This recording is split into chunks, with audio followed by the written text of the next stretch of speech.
જય Shri Swaminarayan. Shastri Swami Dharma Prasaddasji college Poona. Subject સમાજશાસ્ત્ર. SYBS semester 4. Paper number 10. પેપરનું નામ ભારતીય સમાજમાં સ્ત્રીઓનો દરજ્જો, જે મુખ્ય પેપર છે, જેના યુનિટ 2 સ્વતંત્ર ભારતમાં સ્ત્રીનો સામાજિક અને આર્થિક દરજ્જો, જેના પાર્ટ 5 વિશે, જેમાં આપણે જે બીજા નંબરનો આપણો મુદ્દો છે સ્ત્રીઓનો આર્થિક દરજ્જો, તેના વિશે ચર્ચા કરીશું. આપણો બીજા નંબરનો મુદ્દો સ્ત્રીઓનો આર્થિક દરજ્જો મેઇન મુદ્દો છે. તેનો 1 નંબર પ્રમાણે સ્ત્રીઓના આર્થિક દરજ્જાનો અર્થ આજે આપણે પાર્ટ 5માં જોશું. પ્રસ્તાવના. સ્ત્રીના દરજ્જા વિષયક સમિતિના અહેવાલ મુજબ સ્ત્રીઓનો આર્થિક દરજ્જો આર્થિક પ્રવૃત્તિઓમાં સ્ત્રીઓના હકો, ભૂમિકાઓ તથા સહભાગીપણાની તકો ઉપર અવલંબે છે. એટલે કે આપણે ચર્ચા કરી એ મુજબ આપણે જોઈ શકીએ, આ પહેલાં પણ આપણે આર્થિક દરજ્જાની સ્ત્રીઓ વિશેની ચર્ચા કરી ચૂક્યા છીએ. તેમાં પણ એ બાબત પ્રમાણે જોઈએ કે સ્ત્રીઓના આર્થિક દરજ્જાનું તે સૂચન કરે છે. જે આર્થિક દરજ્જો સ્ત્રીઓનો જોઈએ તો પુરુષોની બરાબરીમાં આર્થિક દરજ્જો સ્ત્રીઓનો હજુ પણ નિમ્ન રહેવા, આધુનિક સમયમાં પણ નિમ્ન રહેવા જ પામ્યો છે. સ્ત્રીઓનો આર્થિક દરજ્જો પુરુષની સરખામણીમાં નીચો જ છે. પરંપરાગત રીતે સ્ત્રીઓનું આર્થિક સ્થાન સમાજમાં નીચું છે, પરંતુ પ્રાચીન સમય કરતાં હવે તેમાં સુધારો જોવા મળે છે. સ્ત્રીઓ છે તે કુટુંબની દેખભાલ જ પહેલાં કરતી, જેનું તેને આર્થિક બાળ ઉછેર કરવો અને કુટુંબનું ઘરકામ કરવું ને એવું બધું, કુટુંબની સાર સંભાળ કરવી ને એવું જ કામ કરતી, જેની તેમાં તેને કોઈ આર્થિક વળતર મળતું નહોતું. પરંતુ ધીમે ધીમે સ્ત્રીઓ પરના અભ્યાસો બાદ સ્ત્રીઓ પણ આર્થિક સહભાગી બનવા લાગી, કુટુંબને પણ સહાયક બનવા લાગી. પરંતુ તે પુરુષોની પ્રમાણમાં જોઈએ તો હજી સરખામણીએ જોઈએ તો સ્ત્રીઓનો આર્થિક દરજ્જો તો હજી પણ નિમ્ન રહેવા જ પામ્યો છે. 1 નંબરનો મુદ્દો જોઈએ, સ્ત્રીના આર્થિક દરજ્જાનો અર્થ. સ્ત્રીઓના દરજ્જા વિષયક સમિતિના અહેવાલમાં નોંધ્યા અનુસાર સ્ત્રીઓનો આર્થિક દરજ્જો આર્થિક પ્રવૃત્તિઓમાં સ્ત્રીઓના હકો, ભૂમિકાઓ તેમજ સહભાગીપણા માટેની તકો ઉપર અવલંબે છે. એટલે કે તેને કઈ પ્રકારના હકો મળે છે, તેમજ તેની ભૂમિકા તેમાં કઈ પ્રકારની છે અને તેમાં તેનું સહભાગીપણોની તકો કેટલી છે તેના ઉપર આધાર રાખે છે. એટલે કે સમાજની આર્થિક પ્રવૃત્તિઓમાં પુરુષની સરખામણીમાં સ્ત્રીઓને મળતા હકો, આર્થિક પ્રવૃત્તિમાં સ્ત્રીઓની ભૂમિકા, આર્થિક પ્રવૃત્તિમાં સ્ત્રીને સહભાગી બનવા માટેની તકો તેમજ આર્થિક પ્રવૃત્તિમાં સ્ત્રીના હકો, ભૂમિકા અને તકોને સમાજમાં અપાતું મહત્વ સ્ત્રીનો આર્થિક દરજ્જો ગણી શકાય. બીજી રીતે કહીએ તો દેશની અર્થવ્યવસ્થામાંથી વિભિન્ન આર્થિક પ્રવૃત્તિઓમાં સહભાગી બનવામાં સ્ત્રી દ્વારા ભોગવવામાં આવતી સમાનતા અને સ્વતંત્રતા. જો અહીંયા આપણને 2 બાબતો કીધી છે કે સ્ત્રીઓની સહભાગીપણામાં સ્ત્રીઓની સમાનતા અને સ્વતંત્રતા, તેની માત્રા કેટલી છે, તેમજ આર્થિક પ્રવૃત્તિમાં સ્ત્રીના સહભાગીપણાને સમાજમાં અપાતા મહત્વને સ્ત્રીનો આર્થિક દરજ્જો કહી શકાય. પ્રાચીન યુગમાં આર્થિક પ્રવૃત્તિમાં સહભાગીપણાની બાબતમાં સ્ત્રીનું સ્થાન લગભગ પુરુષ સમકક્ષ હતું. તેના વિશે પણ આપણે અગાઉ ચર્ચા કરી ગયા છીએ. અને સ્ત્રી સમાજની ઉપયોગી સભ્ય ગણાતી હતી. મહત્વની સભ્ય તરીકે સ્ત્રીની ગણના થતી હતી. મધ્યયુગમાં સ્ત્રીનું સ્થાન ગૃહ કાર્ય પૂરતું સીમિત બનવા લાગ્યું, એટલે સંકુચિતતા આવતી ગઈ એમ કહી શકાય. સ્ત્રીઓની ઘર બહારની આર્થિક પ્રવૃત્તિઓ પર પ્રતિબંધો લાદવા લાગ્યા. આર્થિક પ્રવૃત્તિમાં સ્ત્રીના સહભાગીપણા ઉપર પ્રતિબંધ મુકાતા સ્ત્રી આર્થિક પરાવલંબનની પરિસ્થિતિમાં મુકાઈ ગઈ હતી. તેનું સમગ્ર જીવન પતિ, પિતા કે પુત્ર ઉપર અવલંબિત બની ગયું હતું. એને આધાર રાખવો પડતો પોતાના જીવન નિર્વાહ માટે પતિ, પિતા અને પુત્ર ઉપર, કોઈ પણ એક, એટલે કે પુરુષ ઉપર જ તે આધારિત રહેતી હતી આર્થિક રીતે. સ્ત્રીની સર્વાંગી પરાધીનતાનું મૂળ તેના આર્થિક પરાવલંબનમાં જ રહેલું હતું. સમજી લઈએ. પ્રાચીન સમયમાં આર્થિક દરજ્જાના સંદર્ભમાં સ્ત્રીઓ પુરુષની સમકક્ષ ગણાતી હતી. બંનેનો દરજ્જો એક જ સરખો હતો.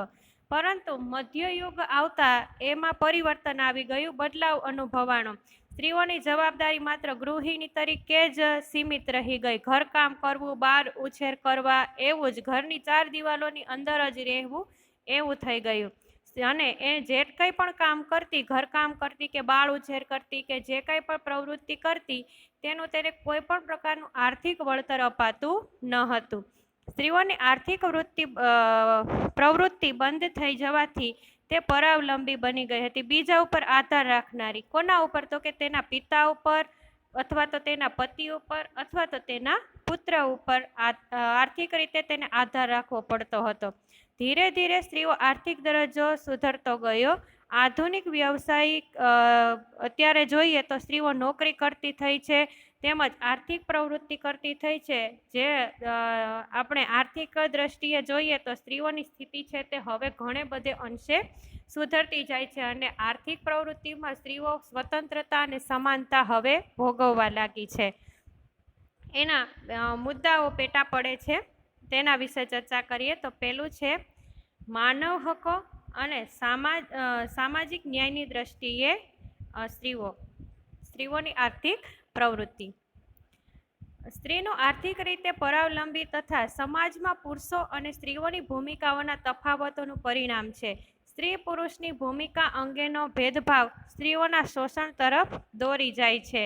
મહાત્મા ગાંધીજીએ 1918માં યંગ ઇન્ડિયામાં લખ્યું હતું કે જ્યાં સુધી સામાજિક રીતે ઉત્પાદન કાર્યમાંથી સ્ત્રીઓને બાકાત રાખી ઘરમાં ગોંધી રાખવામાં આવશે, ત્યાં સુધી નારી મુક્તિ અને સમાનતા આપણા સમાજમાં અશક્ય છે.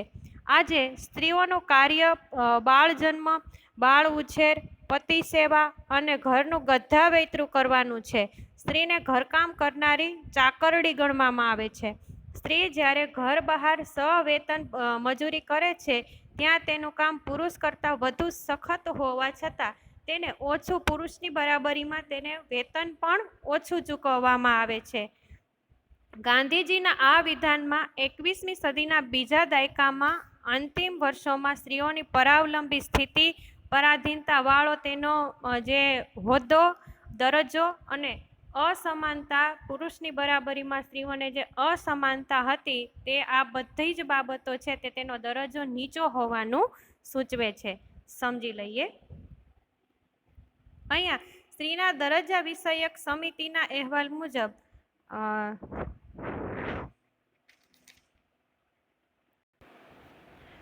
સ્ત્રી પુરુષ સમાનતા નહીં હોવાથી સ્ત્રીઓનો આર્થિક રીતે પરાવલંબી જીવન ગુજારે છે. એક સરખા કાર્ય માટે સ્ત્રી અને પુરુષના વેતનમાં પણ તફાવત જોવા મળે છે. બંનેને વેતન એક સરખું અપાતું નથી, પરંતુ વધુ ઢસરડો કે વધુ મહેનત કરવા છતાંય સ્ત્રીઓને વેતન પુરુષની બરાબરીમાં ઓછું અપાય છે. સ્ત્રીઓના કામના કલાકો ઘર તથા વ્યવસાય બંને મળીને પુરુષ કરતાં વધારે થાય છે. તેમજ મિલકતની બાબતમાં પણ સ્ત્રી કરતાં પુરુષો વધુ હકો ભોગવે છે. આમ સ્ત્રીઓનું શોષણ થઈ રહ્યું છે. એટલે કે માનવ હકો અને સામાજિક ન્યાયની દ્રષ્ટિએ સ્ત્રીઓનો દરજ્જો આપણા સમાજમાં નિમ્ન ગણી શકાય. બીજો મુદ્દો જોઈએ, માનવ હકો અને સામાજિક ન્યાયની દ્રષ્ટિએ જોતા સ્ત્રીઓની આર્થિક સ્થિતિ. સ્ત્રીનો આર્થિક રીતે પરાવલંબી સ્થાન સમાજમાં પુરુષો અને સ્ત્રીઓની ભૂમિકાઓના તફાવતોનું પરિણામ છે. સ્ત્રી પુરુષની ભૂમિકા અંગેનો ભેદભાવ સ્ત્રીઓના શોષણ તરફ દોરી જાય છે.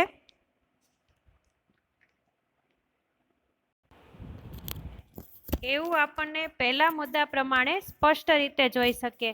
બીજો મુદ્દો જોઈએ, માનવ સંસાધનોના ઉપયોગની દ્રષ્ટિએ જોતા માનવ સંસાધનોનો સંપૂર્ણ અને ખૂબ જ અસરકારક ઉપયોગ કરવો તે સમાજના હિતમાં છે. લોકોના સહભાગીપણાથી જ વિકાસનો પૂરો લાભ મળી શકે છે. વિકાસના માળખામાંથી સ્ત્રીઓની આર્થિક ભૂમિકાને અલગ પાડી શકાય નહીં. 1967માં સંયુક્ત રાષ્ટ્રોએ સ્ત્રીઓ પ્રત્યેના ભેદભાવ નાબૂદી અંગેના જાહેરનામામાં જણાવ્યું કે સ્ત્રીઓ પ્રત્યેનો ભેદભાવ માનવ ગૌરવ, કુટુંબ તથા સમાજના કલ્યાણથી પ્રતિકૂળ છે, એટલે કે વિપરીત પરિસ્થિતિ છે. આવો ભેદભાવ દેશના રાજકીય, સામાજિક, આર્થિક અને સાંસ્કૃતિક જીવનમાં સ્ત્રીઓના સહભાગીપણાને અટકાવે છે. એટલું જ નહીં, પરંતુ તે દેશ અને માનવતાની સેવા કરવા માટેની સ્ત્રીઓની શક્તિઓના પૂર્ણ વિકાસમાં અવરોધરૂપ છે.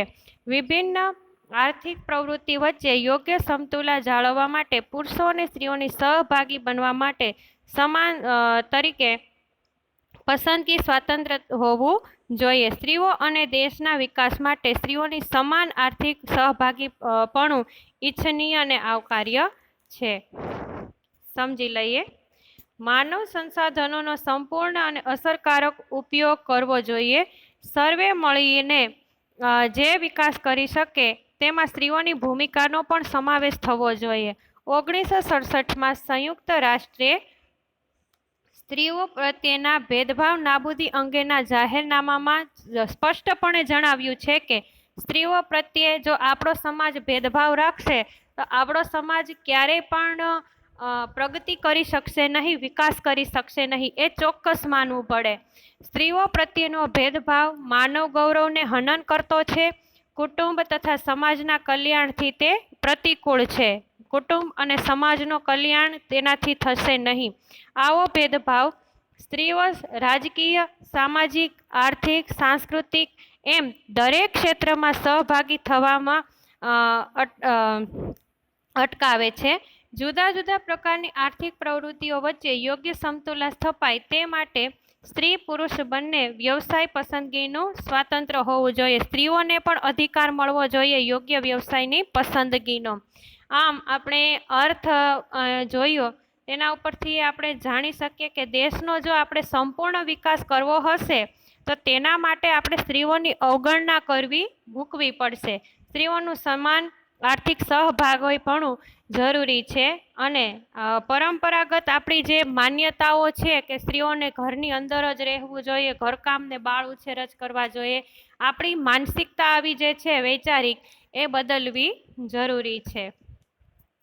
હવે પછી આપણે બીજા નંબરનો મુદ્દો છે પરંપરાગત અર્થવ્યવસ્થામાં સ્ત્રીઓની ભૂમિકા. તેના વિશે પાર્ટ 6માં ચર્ચા કરીશું. ધન્યવાદ.